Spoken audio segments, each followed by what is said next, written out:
So 3 steps. Number 1, sell everything.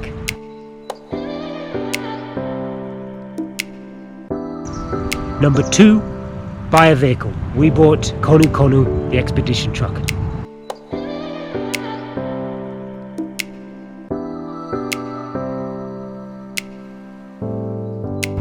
And number 3, travel. We went global, through Europe, through Africa, through Latin America, hopefully back through Asia as well.